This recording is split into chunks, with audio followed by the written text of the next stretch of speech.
Hello everyone, today topic is oxo acids of phosphorus. मैंने आपसे last lecture में बोला था कि मैं ऑक्साइड और ऑक्सो एसिड्स की बात करेंगे।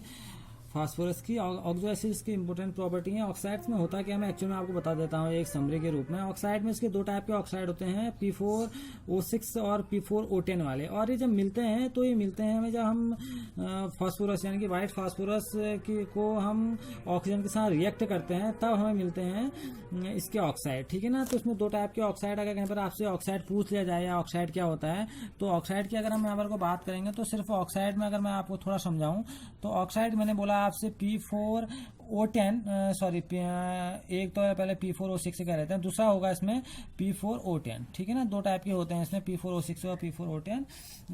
तो बोल सकते हैं due to the large size and low electronegativity phosphorus does not form p pi multiple bonds.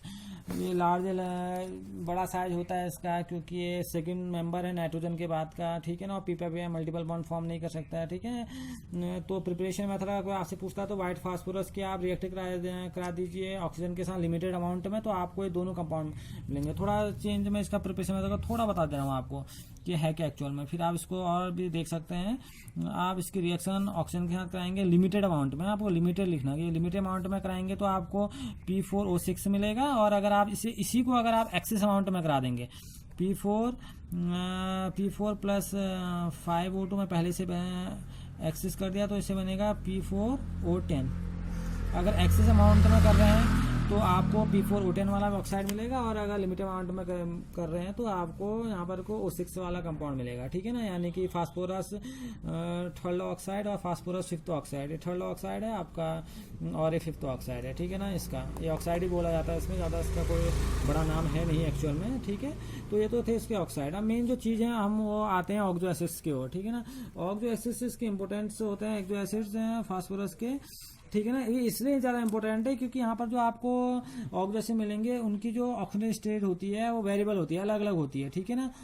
और उनके जो कैरेक्टरिस्टिक्स होते हैं वो भी काफ़ी अलग होते हैं। थोड़ा मैं इसके फीचर बता देता हूँ पहले आपको ऑक्सो एसिड्स के, कि in all oxo acids phosphorus is tetrahedrally surrounded by 4 other atoms और ग्रुप। इसमें जो ऑक्सो एसिड्स होते हैं फास्फोरस के चारों ओर एक टेट्राहेड्रल स्ट्रक्चर में बने हुए रहते हैं। टेट्राहेड्रल आपको दिख रहा होगा, 4 एक साथ मिले हुए हैं, तो आप बोल सकते हैं टेट्राहेड्रली सराउंडेड रहते हैं फास्फोरस एटम के चारों ओर। ठीक है ना। और all these acids contain one, इसमें आपको एक P डबल बॉन्ड O और एटलीस्ट एक POH बॉन्ड मिल जाएगा आपको। यानी कि इसमें आपको एक P डबल बॉन्ड O और एक P सिंगल बॉन्ड OH, इस टाइप का आपको हर एक स्ट्रक्चर में एक ना एक तो पक्का मिलेगा। ठीक है ना। और ये तो आपको एटलीस्ट सब में मिलेगा। ठीक है। और इसमें एक आपको ये भी मिलेगा आपको P सिंगल बॉन्ड OH। ठीक है ना। तो इसमें होना जरूरी है। ऑक्सो एसिड्स की कैरेक्टरिस्टिक्स हैं, आप उसको पहचानेंगे कैसे। पहला क्या है कि उसमें फास्फोरस क्या होता है, टेट्राहेड्रल सराउंडेड रहता है 4 अदर एटम से। सेकेंडली क्या है कि all these acids contain 1 P double bond O and at least 1 P single bond OH bonds. इसमें एक इनकी कैरेक्टरिस्टिक्स में आपको ये दिखेगा देख लीजिए आप यहाँ पर कोई हर जगह है। और ये देखिए POH, तो आपको एटलीस्ट ये चीज़ें मिलनी जरूरी है, तब ये क्या कहलाएंगे ऑक्सो एसिड्स कहलाएंगे। इसे कैरेक्टरिस्टिक्स हैं। ठीक है ना। और दूसरी इंपॉर्टेंट बात है इसकी ऑक्सीजन स्टेट, क्योंकि वो ज़्यादा इंपॉर्टेंट है। जो ऑक्सो एसिड्स होते हैं फास्फोरस के, उनकी ऑक्सीजन स्टेट क्या होती है, वो वेरी करती है। ठीक है ना। तो मैं थोड़ा बता देना चाह रहा हूँ इसमें आपको। जैसे the oxo acids in which phosphorus the oxygen state less than +5। ऐसे अभी मैं आपको ऑक्सीजन स्टेट इनकी बताऊंगा किसी कितनी है। तो जिनकी ऑक्सीजन स्टेट क्या होती है +5 से कम है। ठीक है ना। Contain addition of P double bond O and P single bond OH bond. ठीक है ना। तो अगर ऐसा कोई बॉन्ड फॉर्म कर रहा है, ठीक है, जैसे आपको H3PO2 दिखेगा जिसका +1 होता है, या H3PO3 दिखेगा जिसका +3 होता है, तो ऐसे बॉन्ड कह रहा है बॉन्ड्स बट नॉट बोथ। अब यहाँ पर को थोड़ी बात समझ में आने की यहाँ पर को ऐसा है कि जिनके बॉन्ड यानी कि ऑक्सीजन स्टेट क्या होता है ऑक्सो एसिड्स की, वो क्या होते हैं, जैसे किसकी +3 है किसकी +2 है। मैं पहले आपको बता देता हूँ। अगर हम H3PO2 देखेंगे, सबसे छोटा ये है, तो इसकी जो ऑक्सीजन स्टेट वेरी करती है वो करती है +1। ठीक है ना। +1 वाला है। ठीक है ना। इसके बाद जो आता है H3PO3 आता है, उसकी कितनी होती है +3 ऑक्सीजन स्टेट होती है। ठीक है। फिर आपको दिखा होगा H4P2O7। ठीक है ना। जो आपका H4P2O7 है, इसकी कितनी होती है, इसकी निकलेगी आपकी +5। ठीक है ना। जो H3 आपका PO4 है, ठीक है ना, H3PO4 जो है उसकी भी कितनी निकलती है, +5 निकल के आती है ऑक्सीजन स्टेट, ठीक है। यहाँ पर को बना हुआ है एक मेजर कंपाउंड बना हुआ है HPO3 होल थ्राइस बना हुआ है, ये भी एक कंपाउंड है भाई, इसकी भी जो निकलती है वो निकल के आती है +5, ठीक है ना। और ये N तक वाले की भी क्या निकलती है, +5 ही इसकी ऑक्सीजन स्टेट निकलती है, यानी कि फास्फोरस की बात कर रहे हैं हम, ठीक है। अब यहाँ पर को आप देखिए, यहाँ पर को +1 है, अब यहाँ पर को +1 है, यहाँ पर को आपको एक OH दिख रहा है, तो हम इसके बोलते हैं मोनोबेसिक, क्या बोलते हैं इसको, मोनोबेसिक बोलेंगे, ठीक है ना। अब जहाँ पर H3PO3 यहाँ पर 2 OH है तो इसे बोला गया डायबेसिक, तो हम ये किस नेचर का होता है, डायबेसिक का होता है। क्यों होता है कि इसमें दो OH ग्रुप आपको दिख रहे हैं, यहाँ पर को एक OH ग्रुप है तो मोनोबेसिक, 2 है तो डायबेसिक, ठीक है ना। और अगर आप ऐसे अगर आप इनको देखते चले जाएंगे तो इनके अगर कंपाउंड अगर अलग अलग देखते चले जाएंगे तो आपको ये मिलेगा कि जैसे ये आपको अगर आप देखना चाहें कौन से वाले को हम कह रहे हैं H4P2O7, यानी कि H4P2O7, ये तो है टेट्रा बेसिक है आपका, 1 2 3 4 एक ऐसा है आपका टेट्रा बेसिक है। अगर इस तरह और आ जाए, ये बहुत ज्यादा जनरली ऐसे जो फास्फोरस का सबसे ज्यादा हमें देखने को मिलता है H3PO4, कितने हैं, 1 2 और 3, ठीक है ना। तो H3PO4 की अगर हम बात करेंगे तो आपको इसमें आपसे क्या बोलेंगे, ट्राइबेसिक, ये आपका क्या हो गया, ट्राइबेसिक हो गया। अब ये जो आपका है ये भी एक ट्राइबेसिक की तरह काम कर रहा है, देखिए 1 2 और 3, इसमें 3 OH है तो ये भी क्या हो गया, ट्राइबेसिक हो गया।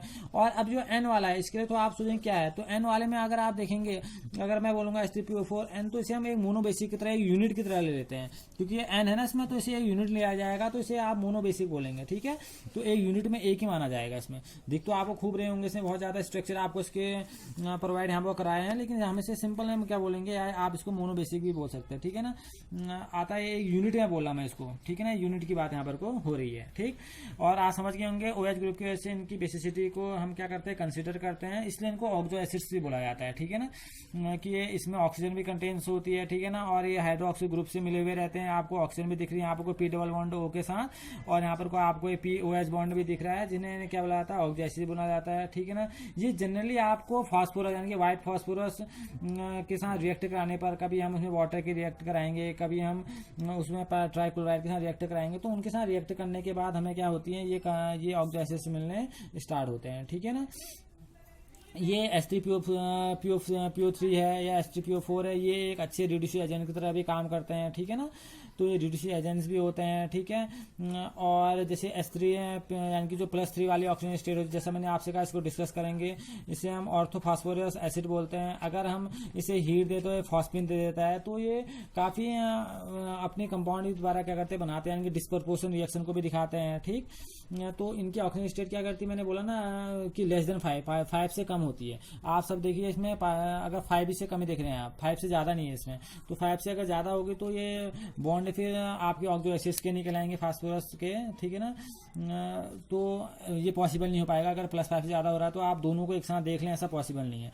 आप यहाँ पर को P डबल बॉन्ड O भी देख लें, POH भी देख लें और PH भी देख लें, ऐसा पॉसिबल नहीं है अगर +5 से ऊपर हो रहा है। +5 से नीचे है तो ये सब ऑक्सो एसिड्स हैं, आपको दिखा होगा। +5 से ऊपर इनकी ऑक्सीजन स्टेट हो जाती है तो बॉन्ड तो वहाँ बन सकते हैं, लेकिन ये जरूरी नहीं है कि वो ऑक्सो एसिड हो वहाँ, क्योंकि वहाँ पर दोनों चीजें एक साथ होनी पॉसिबल नहीं होती कि P डबल बॉन्ड भी वहाँ पर हो और P सिंगल बॉन्ड OH भी वहाँ पर को बने हुए रहे। तो ये थे आपके ऑक्सो एसिड्स ऑफ फास्फोरस, ठीक है ना। हमने फास्फोरस के ऑक्सो एसिड्स की बात की, जिसमें मेन इंपोर्टेंट आपके H3PO3, H3PO4, H3PO2 होती हैं, जिन्हें हम मोनोबेसिक, डाइबेसिक या ट्राइबेसिक या टेट्राबेसिक इनको कहते हैं। इनके OH बॉन्ड जो ये बनाए हुए रहते हैं उनकी वजह से इनको बोला जाता है, ठीक है ना। तो आज हमने क्या जाना, हमने जाना फास्फोरस के ऑक्साइड और उनके ऑक्सो एसिड्स के बारे में जाना, ठीक है ना। अब हम नेक्स्ट लेक्चर में डिस्कस करेंगे ग्रुप 16 यानी कि ऑक्सीजन फैमिली की बात होगी। Okay, thank you.